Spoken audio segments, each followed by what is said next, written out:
What's up, everybody? It's your boy Chaos, and welcome to a special post-review episode of Take It to the Table.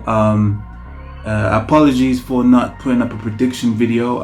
Things got piled up, and I could have had yesterday to do it, but it wouldn't have made any point because hardly anyone would have seen it. So I was just like, you know what? To make it up to y'all, I'm gonna do a post-review episode after I've finished watching Money in the Bank, and wow, what a pay-per-view. I am still shocked, but I don't know if it's good or bad. It was way oh man, it was better than I expected. A couple of viral moments, and the ending flipping. All right, you know what? I'm getting a bit too ahead of myself. Let's just go through some of the matches, and then yeah, hopefully you will agree with some of the points that I bring up, or you know, whatever else. But yeah, let's get straight to it. I didn't see the kickoff match. I do know the end result. I know it was Daniel Bryan and Eric Rowan versus the Usos. The Usos won. I thought it was a title match. So because of that, when I saw that the Usos won, I was like, oh snap! The Usos won the titles, but then I found out that it was a non-title match. As far as I've heard, people said it was quite entertaining. Just if it was non-titled, then obviously the Usos would win. Since I found it was non-titled, the result doesn't make any difference. It doesn't surprise me. But I may check that out later. But yeah, let's go to the main card. The first match that came on was the women's Money in the Bank ladder match. Overall, I thought that was very entertaining. Not as much botches as I thought there would be. Everyone put in 110%. Dana Brooke, she put her work in. She was very impressive. In my predictions, even though I didn't do a video, my prediction was going to be either Dana Brooke as a surprise or even Nikki Cross. I thought those two would have been, viable winners. Because obviously how they mistreated Bayley, I kind of wrote her off that there was no chance that was going to happen. But yeah, she won the Money in the Bank match in decent fashion. Or even Mandy Rose, I thought she was going to win. She would have been a viable contender to win the title, to win the briefcase. But yeah, Bayley won it. It was a great match, 110%. That eclipse from Ember Moon, whoo, that was very good. That was the highlight of the match, I would say. The right person won, I guess. I do feel it for Bayley. Hopefully this is the true resurgence for Bayley, because she might not be the most athletic, or she might not have the most flashy moves, but she is still well liked amongst the fans, and she's very likable. Yeah, might as well use that to their advantage for once. Don't run under the bus, and But yeah, overall, that was a good match. I'll give that a straight 9 out of 10. Yeah, definitely. The next match was Rey Mysterio versus Samoa Joe for the United States Championship. Now this was one of the eye rollers for me.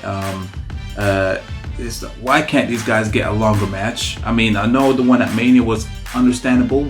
Mysterio was slightly injured, so that was kind of understandable. When it was 1, 2, 3, and then that was it, and then I was just like, what the hell? And plus, my money was on Joe. First off, my money was on Joe. The way that he just won it was just very lame. But then I read reports that because he had a busted nose or broken nose, WWE actually called that match to end right there. But even in the ending, actually, let's get onto this topic. The refs. Oh my God. the name for this pay-per-view should be Money in for New Refs. There should be Money in for New Refs, because the amount of clusterfucks they did. This one being a perfect example. Samoa Joe's shoulder was not up. Sorry, it was up. Sorry, Samoa Joe's shoulder was up for the longest of time. But yeah, what I have heard is that because he had a broken nose, they rushed the ending, and then. But even so, like, that is still the fact that Mysterio was meant to win. And that still pees me off. He doesn't need to win it. Like, this whole thing with Dominic and whatnot, I mean, just like, if anything, in my opinion, Joe should have won it. And then he finally puts Dominic to sleep. Like, and then that would be the blow off in the next pay-per-view. They could do a cage match, Hell in a Cell, something that's hardcore. But for Mysterio to go and win the title, I think he's now a Grand Slam champion. I may be wrong on that, but I know they kept on saying that the United States Championship is the only one that's eluded him. So I think he's finally a Grand Slam champion. And if he is, congrats to him. But yeah, that was I wasn't really satisfied with the finish. Yeah, his shoulder was way up for the longest of time. Finished way too early. Them guys could definitely go. Like, they got the chemistry in promos. You just know, like, Mysterio brings the best out of pretty much anyone when he faces, and you know it's Joe. So I'm like, why are these such rushed matches? It's really jarring, but whatever. Rey Mysterio is champ. Congrats to him, I guess. And yeah, let's see what happens. And hopefully Joe is fully alright. Is not fully broken. It's gonna be out for a while. He must have been alright to some extent, because he came back out and beat Mysterio down. So yeah, we'll see what happens there. Good match. It was okay. The Miz did a very shitty frog splash from the ropes. This looked so half-assed. It was kind of weird. I think maybe he was expecting Shane to do a reversal, but I don't know. It was kind of weird. But yeah, that was the Miz and Shane. So good match overall, though. Next up is for the cruiserweight title. It was Tony Nese versus Daivari. I'm not a huge fan of 205 Live, not because it's rubbish or anything, not at all. I just haven't got the chance to actually watch an episode all the way through. You know what I mean? But this match, Tony Nese, very, very interesting. And also, I swear this is the first cruiserweight match in a long while that is on the main show and not in the pre-show. That's nuts. I feel sorry for Buddy Murphy. He puts on 5-star matches when it's on the pre-show, and then as soon as Tony Nese is champion, he gets on the main show. Interesting. But whatever. It is what it is. Yeah, these guys put on a great match. There was 1 or 2 botches in there, but it didn't overshadow the whole match. It was great. I'm liking the Daivari character. It's got a bit of that Alberto Del Rio-esque to it. And Tony Nese, for a guy that's like muscular and got all those abs, is quite agile. It's crazy. Yeah, he looks to be a very good champion. So we'll see what happens there. But great match, definitely. Next up now, one of the matches that everyone was hyped up about is Becky Lynch defending her Raw Women's title against Lacey Evans. Overall, the match was okay. I'm glad to see that Lacey Evans can hold her own. She's still green, but she was able to pull off a decent match with Becky Lynch. You know, Becky Lynch can work with anyone. And yeah, it was good that, you know, it wasn't like a run over. However, again, botch ref number 2 with the finish. You can see that Lacey Evans pinned Becky Lynch, and then like you can see that both shoulders were down. Nothing was wrong. It was fine this time, but for some reason the ref didn't bother to even go for the count. And then like you see it was about to, and then he just went around, and the whole time like even Corey Graves kept saying, "That's 1, 2, 3, 4. What the fuck is this ref doing?" And then like He was about to, I think, and then all of a sudden, eventually Becky Lynch was just like, oh yeah, I'm supposed to be in this. Let me kick out. You know what I mean? And then she just completely flipped it over in an instant disarmer. And then it was like a really weird tap out. Like immediately the ref called for the bell. It was really wonky. Yeah, not the best Becky match. So yeah, it was passable. I'm glad for Lacey Evans. But yeah, future champ. Of course, she'll be a future champion. But yeah, good match against Lacey Evans. And then Charlotte immediately comes out, and like she comes with this swagger, just like this psychology, like it's great psychology for Becky. Just like, you best turn around and get your ass back in that ring. Our match is next. And then yeah, like they back and forth. Typical Charlotte and Becky Lynch match, to be honest. It was great. Nice little twists and turns. And then yeah, at the end you see Charlotte was out on ringside. Lacey Evans charges in, gives Becky Lynch the woman's right, and then again botch number 3. It was so jarring. And so in this one, what was it? So yeah, Becky Lynch gets hit with the woman's right. Then Charlotte comes back in, about to give it some exploder suplex type, but then Becky counters it. She rolls her up. 1, 2. Everyone thought it was 3. I thought it was 3. The fans in attendance thought it was 3. It was a blatant 3 count. So again, I don't know if I should blame the ref or should I blame Becky or whatever, but it was still a botch in both terms. It was still a botch. And then so yeah, she kicked out. Then Charlotte gets up, does a big boot that does not connect. Did not connect. If you look at it closely and slow-mo she did not connect it. So yeah, when they do replays, official replays, I'm pretty sure they're gonna edit the camera angle on that. But yeah, she definitely didn't connect it, and Charlotte wins. Charlotte wins the SmackDown title. To be honest, I think they're just rushing these title reigns just for her to catch up to her dad. Because right now she's what? 9-time champion? She's only what? Not another 9. No, sorry, I can't count. Yeah. Yeah, she's only a few title reigns away from matching her father's title reigns. So I think they're just rushing through these because I didn't think, Charlotte does not need the title. It just seems to be like, if anything else fails, just give it to Charlotte. Just, it's weird. But yeah, however, that was short-lived. Bayley comes in, beats down Lacey Evans more, beats down Charlotte. She went to go for a spear, she missed, hit the turnbuckle, was out for the longest of time, and then she decides to cash in, and guess what? Botch number 4. Now in this one, basically the ref starts the match whilst Charlotte is on her back.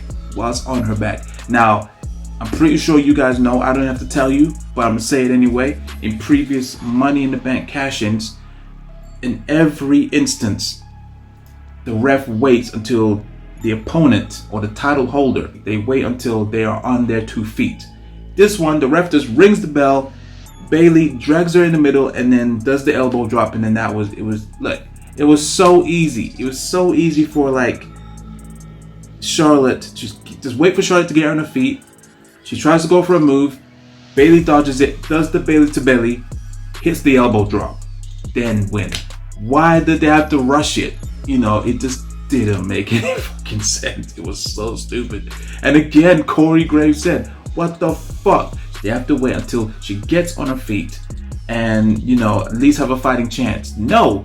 So I'm just wondering, like, all these botches are building up. Like the one at WrestleMania is, when Becky pinned Ronda. I'm just wondering, like, are they trying to make a storyline out of this? To like fire all these people and then get some new refs in? I don't know. It's really wonky. It's really, really wonky. But yeah, Bayley cashed in on the same night to become the SmackDown Women's Champion. Good for her. I got a feeling it's a middle finger to Sasha Banks. You know what I mean? Like this could have been you. You know, it's kind of weird, but because yeah, there was rumors that they had big plans for her for Money in the Bank. Sasha Banks, I'm talking about. Next match, I'll just run through this. Roman Reigns versus Elias. Roman won. I had that in my predictions that Roman was going to win. It's just one of those, like, no one was hyped for it. It was dead. The crowd was dead. Everyone knew the writing was on the wall. I mean, like, it's, you know, they're just drip feeding him this not drip feeding, just feeding him like cannon fodder. Like, you just know the outcome with Reigns. He's getting the Cena treatment. It's something that you would definitely expect if Cena was there in his prime. So, you know, it's whatever. He gets beaten down in the back. On the plus side, Elias gets to finish his song, gets to do a pose at the end as well. So I'm happy for him on that one. Yeah, that was fine. But yeah, it was typical run in the mill, you know, whatever. So I hope that's the end of that. Moving swiftly on. Now, this is in my opinion, the match of the night. Seth Rollins versus AJ Styles. Now, boy, what a match. That was, them guys got chemistry for days. It's just mad how they orchestrated that match, and like they performed their asses off. It was just perfect from the beginning. An innovative counter from AJ Styles when Seth Rollins, check this right, Seth Rollins was setting up to do the curb stomp. He was just about to do it. He turns it into a power bomb, and then he just like flips him for a Styles clash, plants it. It was freaking beautiful. And when I saw that, I was thinking of this. 2K, I don't mind if you take this idea.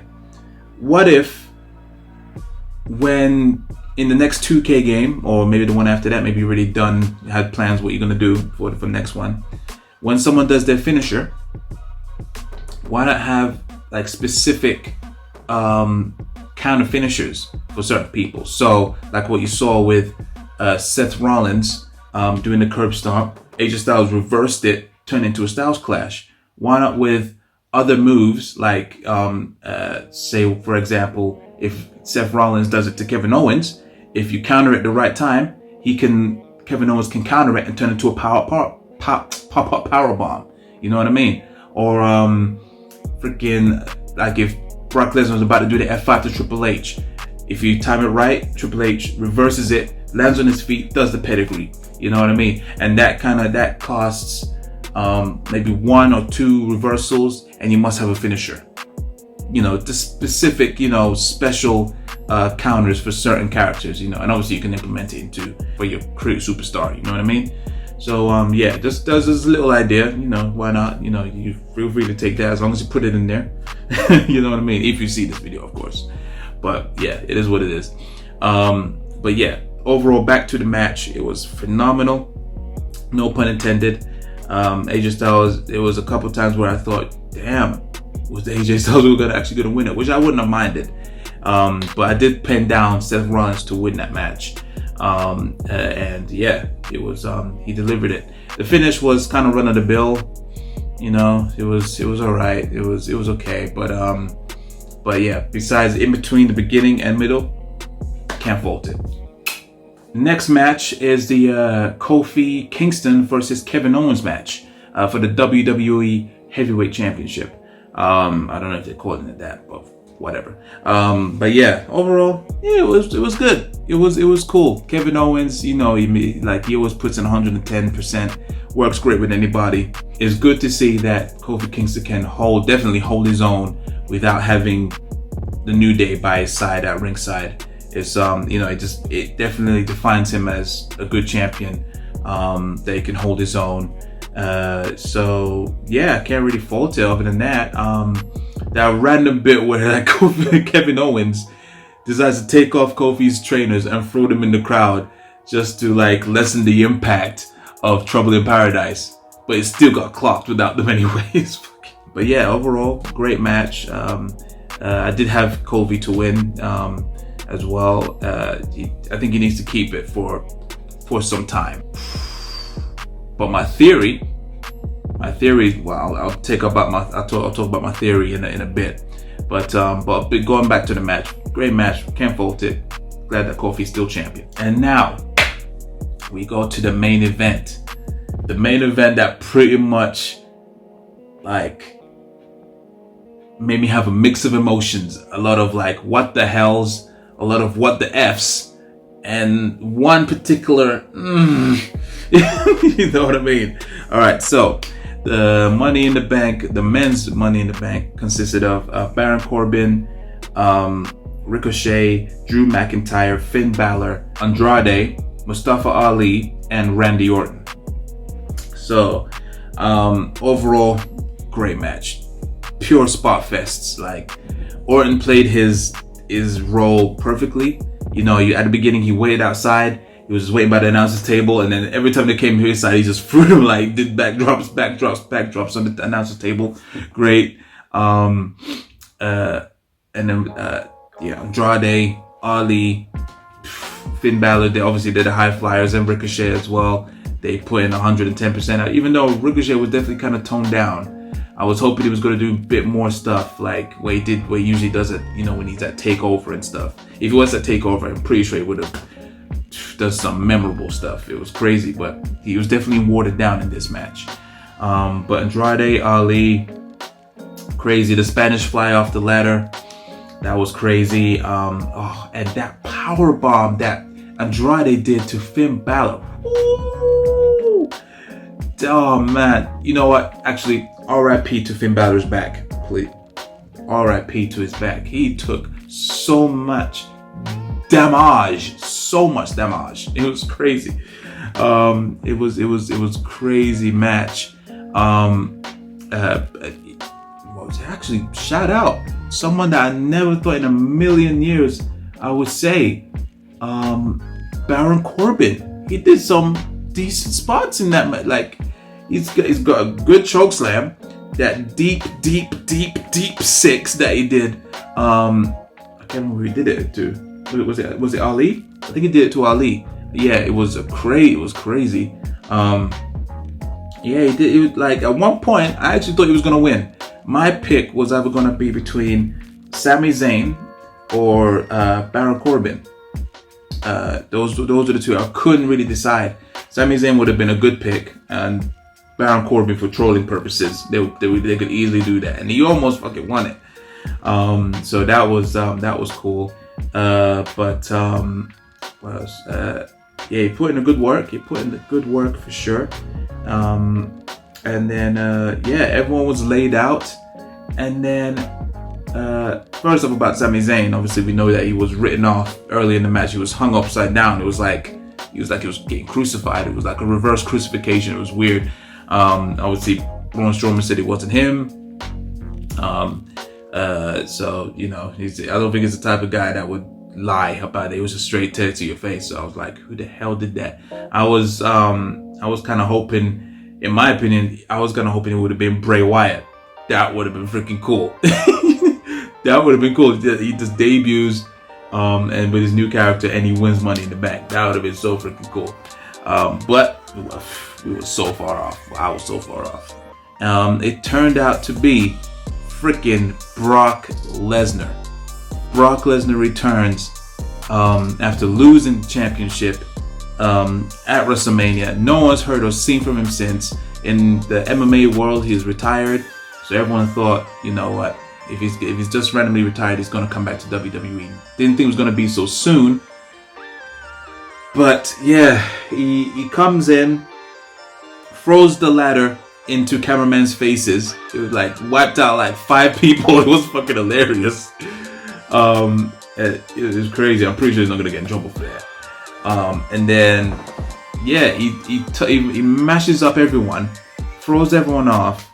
And then, yeah, he climbs the ladder quite nervously as well, I must say. As you know, I don't think he's, I think the last time he's been that high is when they did the shooting star press against Kurt Angle. And after that, he was just like, yeah, I ain't doing this shit again. So yeah, he goes up slowly, grabs the briefcase, and then like, All right, this was another eye roll for me. Now, obviously, for obvious reasons, he's not in the match. He like, how does he qualify? Why him? Again, part timer, and like it just spits again. They just pretty much spat in the face of everyone in the current full-time roster. You know what I mean? And it just shows that, you know, they don't trust them. You have to trust someone that is part-time, demands a lot of money, and like just doesn't really care much about the product. And it's just like, why do you rely on this guy? I mean, his mystique, his big draw, it's not big as it once was. I mean, the last time, I think when it was at his peak was when he won the title back from Goldberg back at WrestleMania 33. That was the last time that was when he was at his, you know, he was at his peak back then, because, you know, he sold that thing well with Goldberg and all that stuff. That, you know, and then since then it kind of dwindled. But the fact that you let this guy, Brock Lesnar, but win Money in the Bank, something that I would never in a million years would ever say Brock Lesnar is Mr. Money in the Bank, because you just can't imagine it. So maybe, I guess that's why they put him in that. But it was so weird. And alright, so going back to my theory, it wouldn't surprise me if you don't see Lesnar all the way up until when SmackDown transitions over to Fox. Now, as we all know, Fox is paying WWE a lot of money for it to be on their channels. And yeah, it just wouldn't surprise me if, like, as soon as that check clears, they move him over to SmackDown. He cashes in on Kofi Kingston, beats the crap out of him, cashes in and wins the WWE Heavyweight Championship. I've heard there's rumors going on that, yeah, like the plan is for Seth to hold the title until next year WrestleMania. Why not? But yeah, that would be my guess, that you don't see him on Raw, or you might try and cash in on Raw, but he doesn't succeed. He may end up to be them wild cards. Oh God, yeah, another topic for another day. But yeah, he might end up to be one of the wild cards if they keep on doing it up until when they move over to Fox. And yeah, he moves over to SmackDown, cashes in on Kofi, and wins the championship. That would be cool. That would actually be cool. I would not frown on that. I would rather him be on SmackDown than on Raw. It's kind of boring on Raw right now. Go to SmackDown. Try something new. You know what I mean? So yeah, everything was great up until that last bit when Lesnar came in. I just don't know what to think. Like, if that was a smart move, or it was like, what the hell? Why are you keeping putting all your eggs on this one guy? It's just jarring. You know what I mean? I don't know. I need to really like look at it again, or like speak to my guys, Rides and Randy, see what they get their opinion on that. But yeah, for the time being, that's what's happened. Brock Lesnar, I can't think of it. Brock Lesnar is Mr. Money in the Bank. It's nuts. I just don't know what to say. It's mad. Well, yeah, that is my overall thoughts on each of those individual matches. Overall, I give the pay-per-view an 8. I think it was really good. Memorable matches. Seth versus AJ obviously tops it. Not really sure how I feel about the Becky Lynch thing, but you know, the refs need to either get retrained or fired or something. There was too many botches in one freaking night. It was so bad from the refs. But yeah, we'll see what happens. But overall, I give that pay-per-view 8 out of 10, definitely. And also, we found out that there's going to be a new title that's going to be debuted on the next night on Raw. My guess is it's probably some type of hardcore title, or if anything, there's rumors it may be a 24/7 title. wouldn't say no to that. Bring something different to the table. So yeah, we'll see what happens with that. And yeah, be on the lookout soon.